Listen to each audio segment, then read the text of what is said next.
Well, good morning, Lakeside. I'm with Mayor Cam Guthrie, coming to you on the Zoom call. And Cam, thanks for making time. We sure appreciate you. On behalf of the whole church, we thank you for serving as Lakeside's mayor. Well, I guess we could say you're Lakeside's mayor too, but you have a much greater calling, the city's mayor. So thank you for all that you're doing and making a couple of minutes with us. Thank you. Yeah, no problem. Great to be with you. So, Cam, I've got a couple of questions for you. How are you doing with all the responsibilities you've got on your plate? Yeah, big breath in there before I answer that question.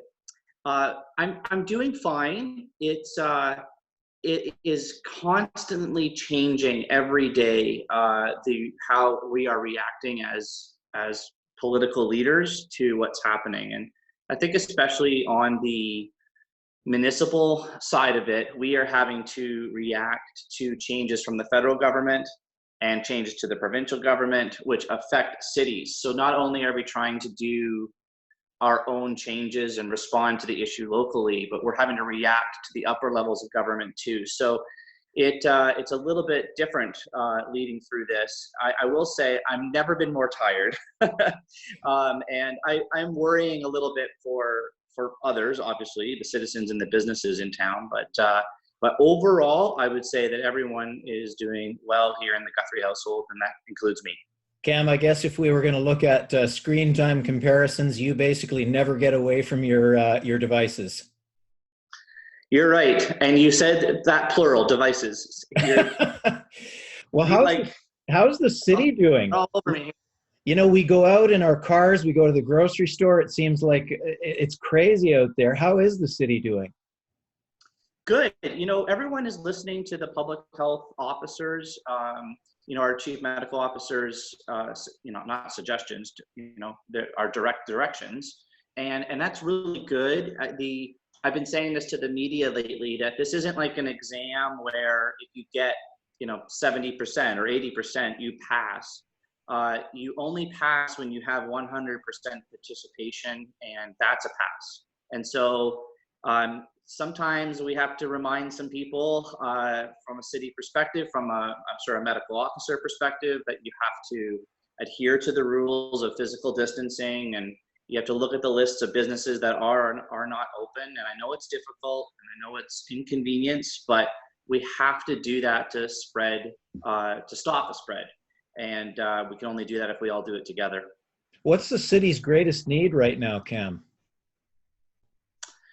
The city's greatest need, I would probably say right now, a lot of it has to do with probably helping out the most vulnerable and the ones that are about to probably become very vulnerable. And I say that with all due respect, because the economy is really struggling. It's going to take a huge hit across the country, not just for the city of Guelph. And so I think the demands on the agencies and the stakeholders in the city, whether that be the faith community like Lakeside or others, or Hope House, of course, and the Drop-In Center and Chalmers United and Royal City, all those places that are helping to provide, I've always had a need, and I think that need is going to go up quite a bit. So resources, time, money, all those in regards to resources are probably going to have to really be focused on a lot of that. Well, I'm sure that you're already pulling your teams together and planning for what reintegration or reopening looks like, as we are doing at the church, as we're doing all across the country. I guess we're planning for that as well. Yes, and I just read an article over the weekend, and it really spoke to me. I think people need to really grasp how we're going to handle what's going to be called phase 2, which is the reopening of the economy and trying to get back to normal. It's probably going to take a while, and I think we're just trying to get through this part, this phase. I think the second phase is going to be even a more different way of handling things, and struggling, and more inconvenience, and probably a lot of questioning. Well, why is this open and why isn't this open?